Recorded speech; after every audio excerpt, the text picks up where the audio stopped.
Good evening, you're watching Estuary TV News. Coming up, sounds of our coastline are to be recorded for future generations. A group of men in Louth are highlighting the benefits of the traditional garden shed when it comes to mental health. And the Deep in Hull has some visitors of the feathered variety.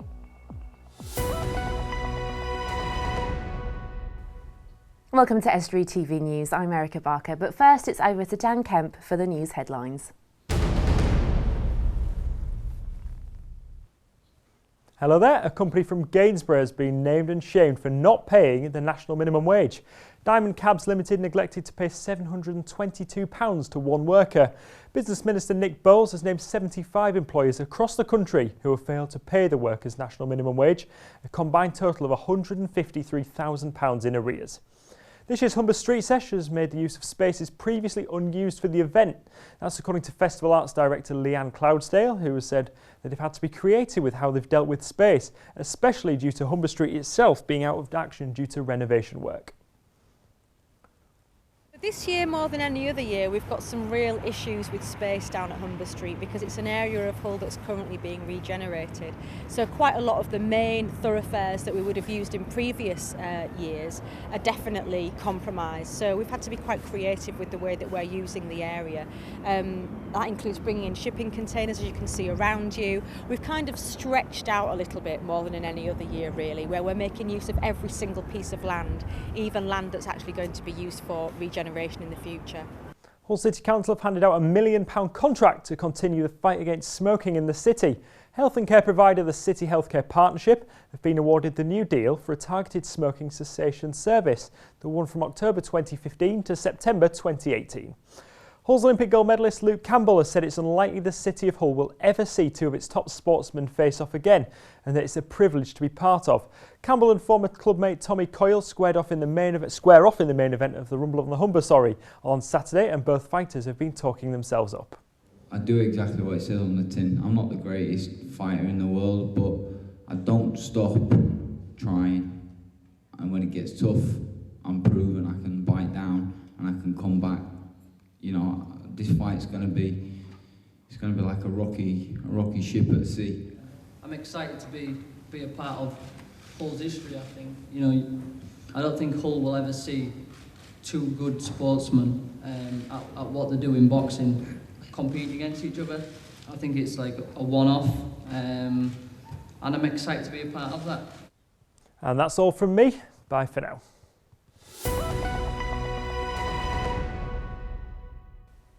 A trip to the seaside has been the mainstay of the traditional family holiday.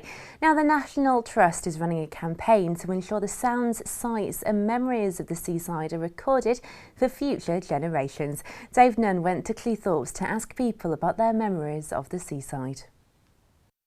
It's the scene which has been at the centre of the British summer holiday for decades. Every year, millions of us flock to the seaside for ice creams and donkey rides in resorts like Cleethorpes and Skegness. As part of a special year celebrating the British coastline and seaside, people around the country are being asked to record the memories and sounds of the seaside. It could be anything ranging from a childhood seaside experience to the sound of the waves crashing against the shores. We went down to the promenade at Cleethorpes to ask locals what comes to mind when they think about the British seaside. The waves and the seagulls, birds. Oh, the seagulls and everything like that, you know what I mean? Seaweed smell. Seaweed? Oh, childhood memories when you used to go when you know, building sandcastles and, you know. Sand between your toes. Sand between your toes. Have you got any more as well? Warm summers like we used to have. No. You're not getting that today though, are you, really? Well, it's, No, it's but not when cold. Not cold though. It's not close, cold. maybe, yes. It's a bit warm. We're going playing, happily, mostly. A lot of shouting people. A lot of what? A lot of people Children playing. shouting Children over each playing, other. Yeah. Fishy smells, donkeys, buckets and spades, and a nice stretch of sand like there is here. But it's nice to be able to get to the sea without having to go on a 10-mile hike to get there. Well, the sea and the sand and having a nice time, really. there any smells that you kind of think of? Oh, fish and chips, of course. Fish and chips. I'm not going to say ice cream, candy floss or that type of thing. Seagulls. Seagulls, yeah, definitely. Okay, and what else? Have you got any others? Kids screaming. Waves dashing against the beach. Sand. Ice cream. If you want to get involved, you can send your clips to the National Trust via their website, which will be added to their archive of seaside sounds and memories. You're watching Estuary TV News. A little later, our reporter Dave Nunn joins me on the sofa as Grimsby tops the list when it comes to the worst place to live if you are a man. And Dan Kemp will bring you the sports news. Social isolation and depression can be difficult to combat, but a group of retired men in Louth have come together to do just that. In the 1990s, a debate took place in Australia about the traditional garden shed actually being used to encourage people to get out of the house and get active. Dave Nunn grabbed his tools and went to check it out. It looks like it could be a thriving small business. But this industrial unit in Louth is home to a new kind of not-for-profit organisation called a men's shed that can trace its roots back to 1990s Australia. But what exactly is a men's shed? Well, the whole idea is to do with men's health originally, and that's what we're trying to do.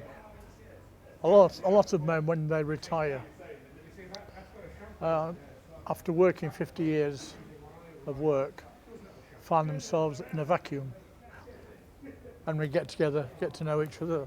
We help out with the community with small projects. The concept emerged after a national health conference in Australia highlighted a need to improve men's mental well-being, which was affected by depression and social isolation, especially in elderly men. Men's sheds are designed for people like Mike who struggled after retiring. You really need a hobby. If you haven't got a hobby, then you have to find something. Or otherwise, unless you're a keen gardener. I'm not a keen gardener, and I'm single as well. But I mean, and you're looking for something to do a lot of the time. It's not just for retirees. Earl was involved in an accident at work and joined the men's shed to keep himself busy. I saw it on the internet, and since I got injured at work and I've now been laid off due to my injury, I've now recently just found out I'm now disabled. So instead of sitting around at home being depressed and winding myself up or sitting in the pub, at least I can come down here and have a laugh and a joke and learn a bit more about woodworking, which I've not done since, it's got to be about 25, 30 years now since I was at school. Earl enjoys the time he spends at the shed and says other people in a similar position to himself should come down and join as a form of rehabilitation. Well, yeah, I suppose there's obviously depends on your disability. I've got nerve damage in both arms, so I have to watch what I pick up and things, otherwise I'm all right. But, when people look at me, as you can see, I just look perfectly normal, there's nothing up with me, but I just can't hold and sustain weight in my arms for too long. So there are people like me out there, it look perfectly fine, people look down at you. And, they could come here and obviously hang out with people who are similarly injured, or just come down for a coffee, laugh and a joke, and possibly learn a bit of a trade. The Deep in Hull is known for its large collection of exotic sea creatures and its penguins, but its latest arrivals aren't fish or penguins, but a falcon and a hawk. Well, Dave Nunn's been busy and he dived down to the deep to find out more. The Deep makes us think of exotic sea creatures and penguins, but its brand new star additions last week were somewhat different to its usual roster of animals, and they were there to work. All we're doing here today is scaring away the pigeons because they're becoming a nuisance and making a mess on the balcony where the penguins come out in the winter. So we're just doing pest control to scare them off.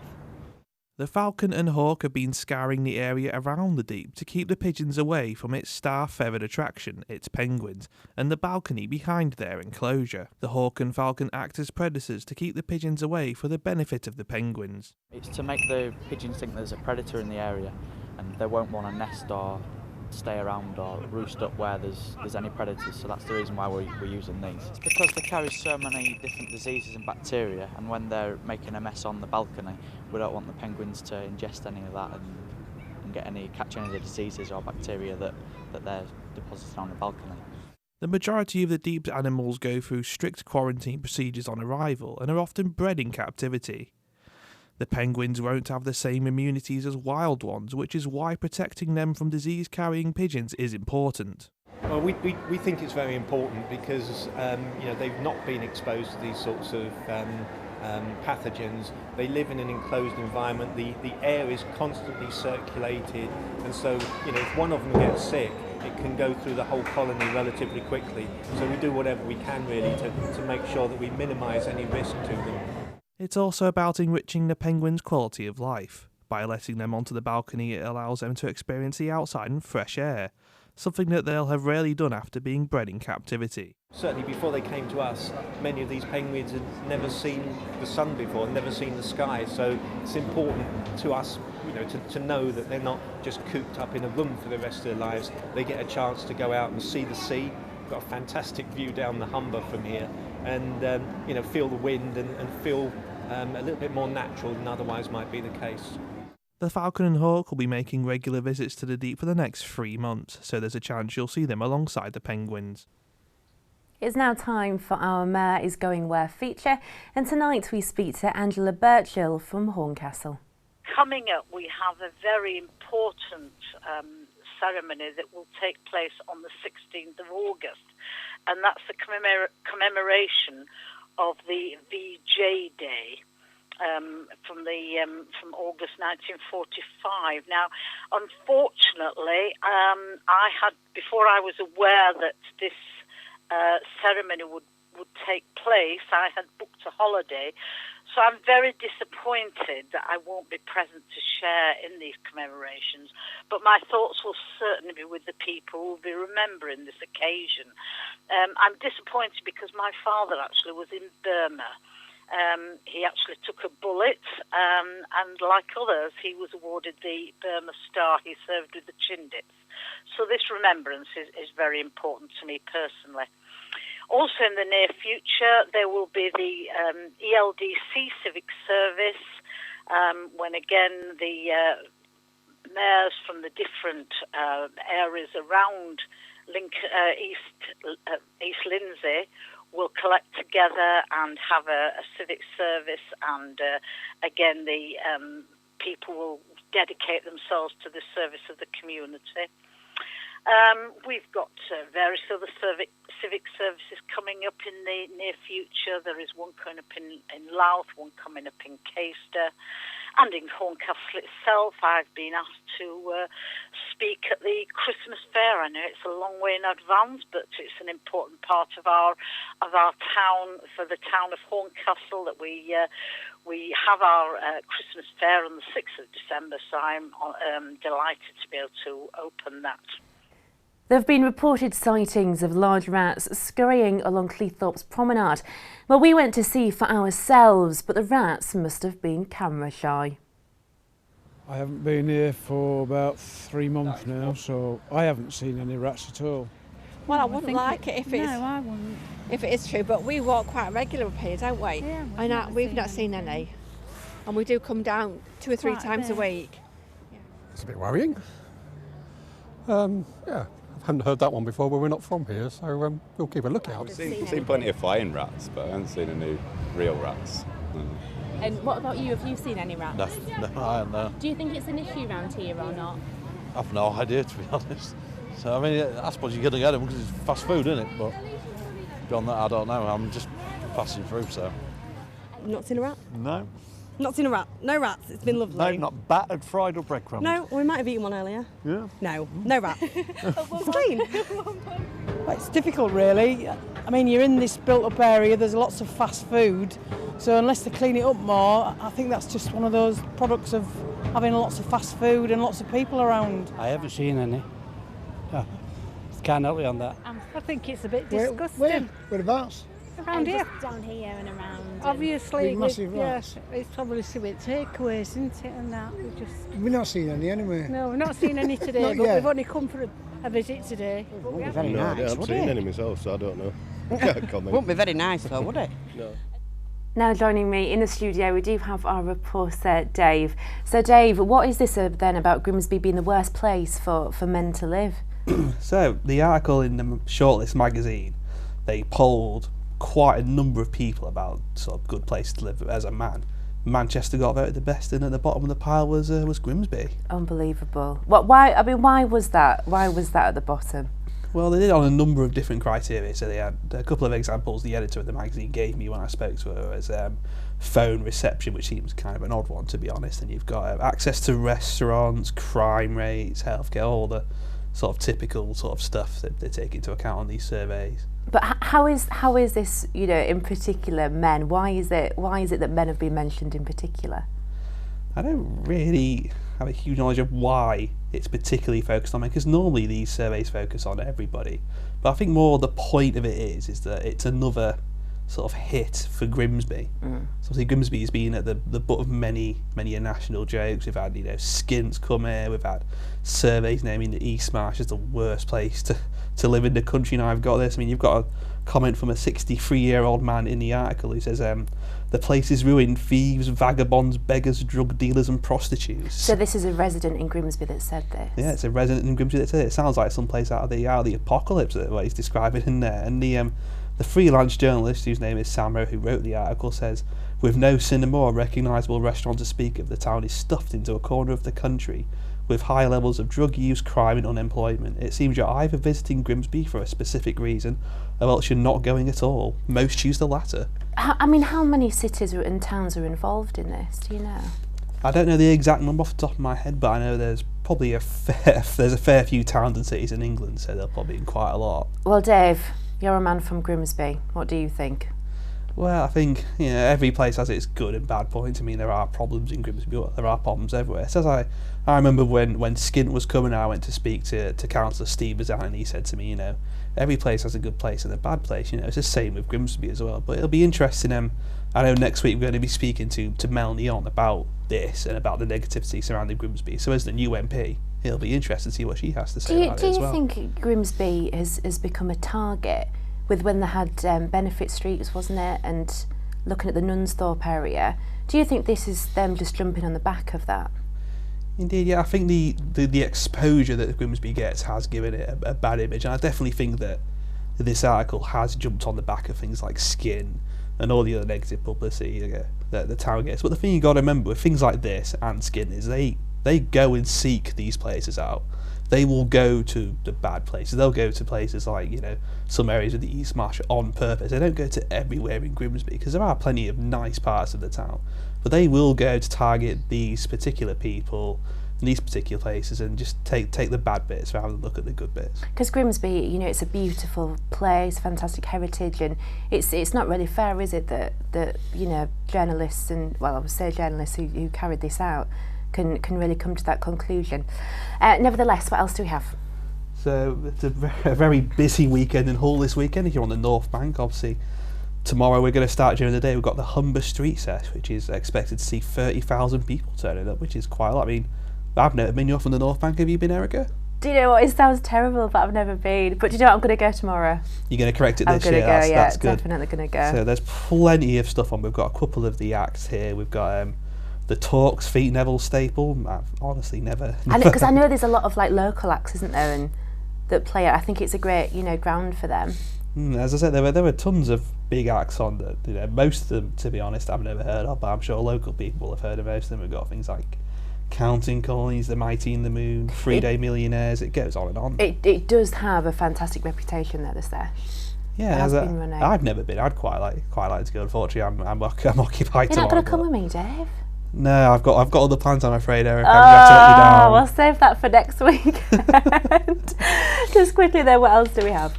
Yeah, the other thing that's happening in Hull tomorrow night is, of course, the big rumble on the Humber between Luke Campbell and Tommy Coyle. Now, disclaimer: I don't know a lot about boxing, but Yeah, obviously you've got the fight between Tommy Cole and Olympic gold medalist Luke Campbell. Because you've got Tommy's from the west of Hull, Luke from the east, head to head, big fight.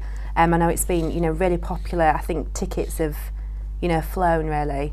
It's good, and obviously it'll be on the TV as well. So if you can't get to the stadium, you'll be able to watch it on telly. Watch them go at it. I mean, obviously I'm not a boxing man, but I don't know. I have no prediction on who's going to win. Really, do you, Erica? No. I want everyone to win. I think Dan Kemp's will be the best person to talk to about boxing. Possibly. But I mean, it's fantastic for the city, isn't it? Yeah, I know that. Sometimes they're having a weigh-in, and obviously they've had a couple of press conferences, and they've been doing what they're typical do, just talk smack to each other. It's good in the way that it brings people looking at the city as well, to together with city culture and a lot of exciting events going on. Yeah. But that was great, Dave. Thank you for your time. I appreciate it. It's now time then for the sports with Dan Kemp.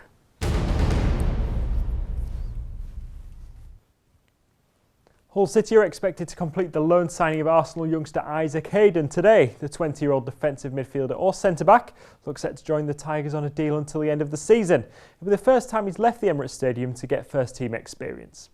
The young Grimsby Town side have been knocked out of the Lincolnshire Cup. The Mariners lost 3-1 penalties at Grantham Town after the game finished 1-1 in normal time.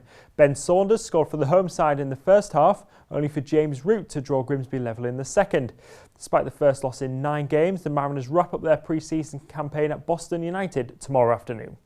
Hull FC prop Liam Watts faces the possibility of missing 8 games for the Black and Whites if he's found guilty of biting Hull KR's Adam Walker in their recent game.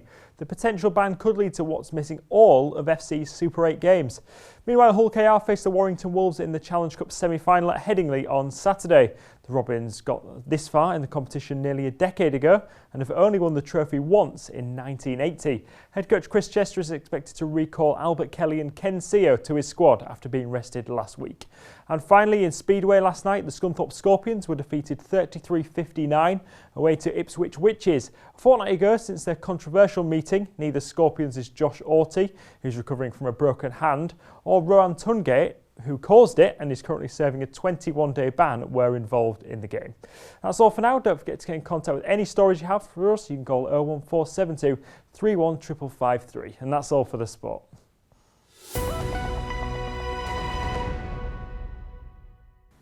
If you've got a story or anything really that you would like to share with us, you can go to our Facebook or Twitter pages at Estuary, or send us an email, news@estuary.tv, or give us a ring on Grimsby 01472 315561.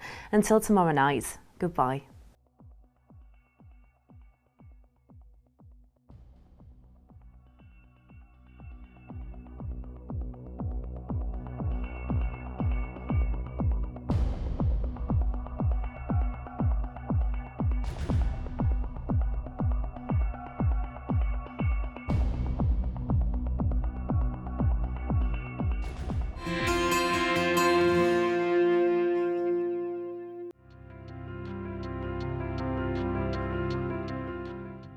Hello and welcome to Estuary TV's weather. A mostly dry morning on Saturday with sunny spells. It may be cloudy in the afternoon though, with a few showers and maximum temperatures of 21 degrees. On Sunday it's generally dry although cloudy.